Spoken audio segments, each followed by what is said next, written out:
Imagine waking up to emergency alerts buzzing on your phone. You turn on the TV, and news reports are conflicting, chaotic, and from official sources, complete silence. For a brief, terrifying moment, millions of Americans believed the country was under attack. But it wasn't. It was a military exercise, one that went terribly, terribly wrong. Tonight, we uncover the true story of the U.S. military drill that accidentally triggered a wave of nationwide panic. Military exercises are designed to do one simple thing: prepare for the unthinkable. They are the backbone of national readiness, meticulously planned to simulate worst-case scenarios. These drills test communication systems, measure reaction times, and ensure that in a real crisis, everyone knows their role. From mock invasions to cyber warfare simulations, they are the dress rehearsals for events we hope never happen. Most of the time, these exercises are invisible. They happen in secure locations, on encrypted networks, and the public never even notices. But this time was different. This time, the thin line separating simulation from reality completely vanished. The safeguards failed, and a controlled test spilled out into the real world, showing just how quickly a drill can become a public nightmare. It all started on an otherwise normal day. Across the country, military systems came online for a major scheduled exercise. Simulated radar signatures of incoming threats began populating screens in command centers. Secure defense channels lit up with coded messages. Internal alerts started flowing through the designated networks, just as planned. On paper, everything was proceeding according to the script. The goal was to test the entire chain of command, from the first detection of a threat to the final response. But hidden within this complex web of technology and procedure was a single critical flaw. A small misconfiguration, a simple human error, was about to send the simulation spiraling out of control. The message, which was supposed to stay internal, was about to breach the digital walls of the exercise and leak into the civilian world. And that's when the confusion began to spread. At first, it was just a trickle. A few of the simulated alerts didn't just stay within the closed military network. They were accidentally routed to external channels.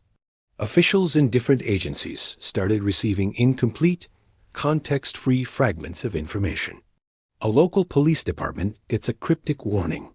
A state-level emergency manager sees an alert without the crucial exercise heading. Meanwhile, civilians began noticing unusual activity. Radio broadcasts were interrupted with strange, automated messages. Phones buzzed with emergency alerts that seemed both official and alarmingly vague. Social media exploded. Screenshots of the bizarre messages went viral. Was it an exercise or something else? Nobody seemed certain. The very people meant to provide clarity were themselves scrambling for answers. And in that information vacuum, public anxiety started to grow. Then, real panic set in. With no clear answers and a growing sense of dread, people reacted the only way humans know how, emotionally and instinctively. The invisible threat felt terrifyingly real. Families started frantically calling each other, voices tight with fear. "Are you okay? Did you see the news?" Some people, taking the alerts at face value, sought shelter in their basements. Others jumped in their cars, rushing to gather their loved ones from school or work. Stores saw a sudden influx of people grabbing water and essential supplies. And yet, outside, the world looked completely normal.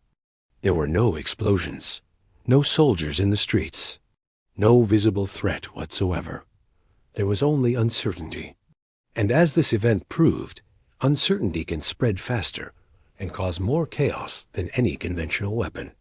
The fear wasn't about what was happening, but about what might happen next.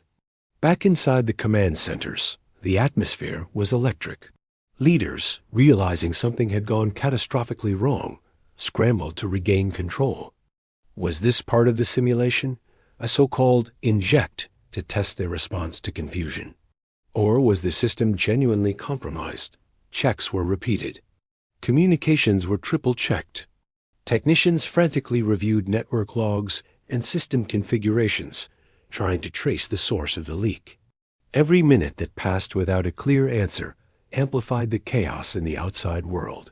Finally, after what felt like an eternity, the truth emerged. They found the glitch, the single point of failure that had broadcast a simulated reality to an unsuspecting public. It was never real.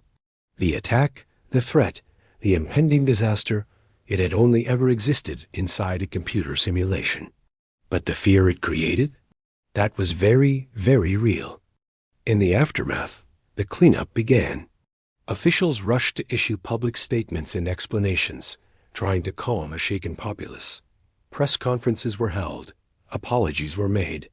Behind the scenes, a massive review was launched. Every system was audited. Every communication protocol was scrutinized and rewritten to ensure this could never happen again. New safeguards were put in place, adding multiple layers of verification to prevent a simulated alert from ever reaching the public. Within a few days, the incident faded from the headlines, replaced by the next news cycle. But it was not forgotten, especially not by those who experienced the panic firsthand, or by the planners who had to confront their system's vulnerability. Because the event revealed something powerful and deeply unsettling. Just how fragile our sense of calm can be, and how quickly it can shatter when communication fails. So why does this story still matter today? In our hyper-connected world, the systems are faster than ever. An emergency alert can now reach millions of people in an instant. This speed makes clarity and accuracy more critical than ever before. One wrong message, one misunderstood alert, can have consequences that ripple across society in seconds. This story isn't just about a technical failure. It's a profound lesson in human psychology and the immense responsibility that comes with modern communication technology. It shows how close preparation can come to panic, and how the systems designed to keep us safe can, if mishandled, become a source of fear themselves. It's a quiet warning from history, reminding us to be incredibly careful with the power we wield. If this story surprised you, wait until you hear about the time a single emergency alert completely shut down an entire state. Subscribe to Civic Mind Facts, where real history reveals the real lessons we need to learn. Thanks for watching.